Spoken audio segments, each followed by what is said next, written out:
স্বাধীনতার প্রথম ধাপ পেরিয়েছি। আমরা পুরোপুরি বিজয় অর্জন করতে পারিনি এখনো, কারণ শাহাবুদ্দিন শূন্য আওয়ামী লীগের প্রাক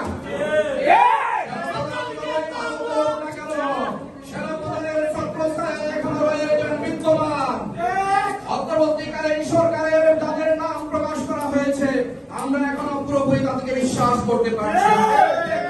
আমরা স্বাধীন সার্বভৌম বাংলাদেশ তৈরি করার জন্য বিশ্বস্ত দেশপ্রেমিক লোক দিয়ে অন্তর্বর্তীকালীন সরকার গঠনের উদাত্ত আহ্বান জানাবো। আমরা সেনাপ্রধানের বক্তব্যকে সম্মান এবং শ্রদ্ধা করে, কিন্তু তার কথার সম্মান এবং শ্রদ্ধার পাশাপাশি আমরা খুব শঙ্কিত আজকে সারা বাংলাদেশে যে 200 বাংলাদেশি নিহত হয়েছে রয়েল এবং পুলিশের যৌথ অভিযানে। সেনাবাহিনীর প্রধানের বক্তব্য যদি সঠিক হতো বাংলাদেশের কোথাও ছাত্র জনতা এবং সাধারণ মানুষ হত্যার ঘটনা ঘটতো না। আমরা অবিলম্বে এর তদন্ত এবং যথাযথ পদক্ষেপ নেওয়ার আহ্বান জানাচ্ছি। আমরা দেখেছি মাত্র 4 দিনের ব্যবধানে যে জামায়াত ইসলামীকে নিষিদ্ধ করা হয়েছে। 4 দিন পরে যারা নিষিদ্ধ করেছে, প্রজ্ঞাপন জারি করেছে, সারা বাংলার মানুষ তাদেরকে বিতাড়িত করেছে বাংলাদেশ থেকে। বাংলাদেশ ইসলাম, ইসলামী মূল্যবোধ এবং মুসলমানের দেশ, হিন্দুত্ববাদের জায়গা নেই। ষড়যন্ত্র করে আজকে হিন্দুদের মন্দির ভাঙার জন্য প্ল্যান করেছো।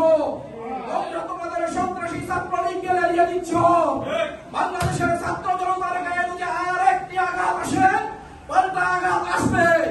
আমরা আমাদের ছাত্র সংগঠন এবং আমাদের বাংলাদেশের দেশপ্রেমিক লোকদেরকে বলেছি বাংলাদেশের হিন্দুদের কোন মন্দির ভাঙা যাবে না, বাংলাদেশের কোন ধর্মীয় উপাসনাও ভাঙা যাবে না। ছাত্রলীগ যদি ভাঙতে আসে তাদেরকে আমরা প্রতিরোধ করব।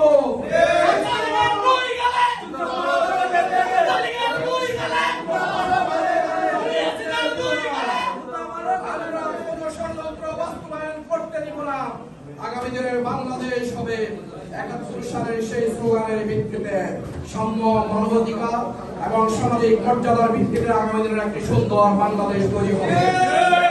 সে বাংলাদেশের নেতৃত্ব দিবে দেশপ্রেমিক ছাত্র জনতা, দেশপ্রেমিক লোকজন। কোন দালালি সেখানে অবস্থান নিতে পারবে না, কারণ ছাত্র জনতা সোচ্চার রয়েছে। দেশপ্রেমিক প্রিয় পর্তুগালবাসী, আপনাদের কাছে উদাত্ত আহ্বান থাকবে, ঘোষণা যখন আসবে রেমিটেন্স বন্ধ হয়েছে, আবার রেমিটেন্স যাবে। বাংলাদেশকে পুনর্গঠনের জন্য আমরা আমাদের সর্বোচ্চ বিনিয়োগ সেখানে করব।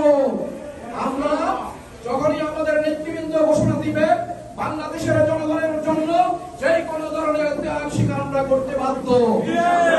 আমাদের দেশের কাছে কমিটেড, পাশাপাশি আমরা পর্তুগাল গভর্নমেন্টের কাছেও কমিটেড, আমরা এখানে বসবাস করি। পর্তুগালের আইন শৃঙ্খলাকে আমরা যথাযথ সম্মান করব এবং এই সম্মান শুধু মৌখিক বক্তব্যের মধ্যে নয়, আমাদের মধ্যে এমন কোন অপ্রীতিকর ঘটনা ঘটানো যাবে না যে অপ্রীতিকর ঘটনার কারণে আমরা এই দেশের গভর্নমেন্টের কাছে প্রশ্নবিদ্ধ হই। আমরা ইতিমধ্যে যারা বেশি ফেসবুক স্ট্যাটাস দিয়ে তাদের স্ট্যাটাসগুলো পর্তুগালের লিসবন পুলিশ তাদের স্ট্যাটাসগুলো নিয়মিত তাদেরগুলো ফলো করতেছে এবং অবিলম্বে আমরা বিশ্বাস করে স্বল্প সময়ের ব্যবধানে তাদের উশৃঙ্খল এবং উস্কানিমূলক ফেসবুক স্ট্যাটাসের কারণে তাদেরকে পুলিশ জিজ্ঞাসাবাদ করবে।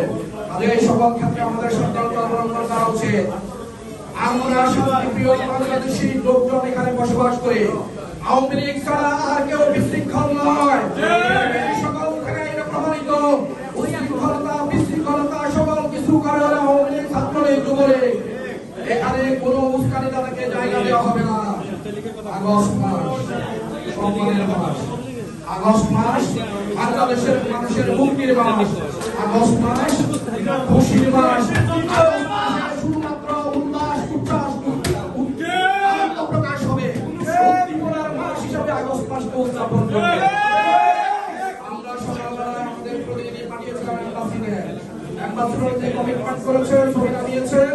আমরা যদি আবার দেখতে পাই সেখানে শেখ হাসিনা আমার সাক্ষ্য দেবে, ছবি উঠিয়ে দেয়, আমরা আমাদের নিজ হাতে সেগুলো নামিয়ে দেবো ইনশাআল্লাহ।